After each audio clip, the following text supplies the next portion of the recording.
Walang riway ng buhay. Bawat minuto na kasama mo ang iyong mga mahal sa buhay, ipadama mo ang iyong pagmamahal sa kanila.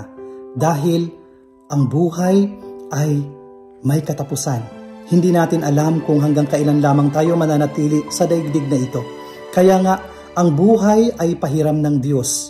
Kaya nga mayroon tayong kantang, "Hiram sa Diyos ang aking buhay."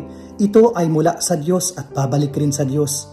Life is too short para gamitin ito sa mga bagay na hindi naman mahalaga. Huwag sana nating sayangin yung mga oras natin sa ating mga galit, sa ating mga inggit, sa ating mga puot, sa kapwa-tao.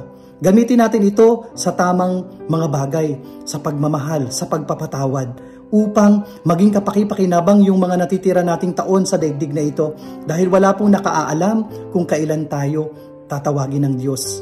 Hindi po tayo makakahingi ng take two. Hindi po makakahingi ng rewind. Wala pong rewind ng buhay. Kapag natapos na ang buhay natin sa daigdig na ito, ay tapos na. Panibagong chapter na po uli. Kaya nga, paalala sa atin na ang buhay ay hiram sa Diyos.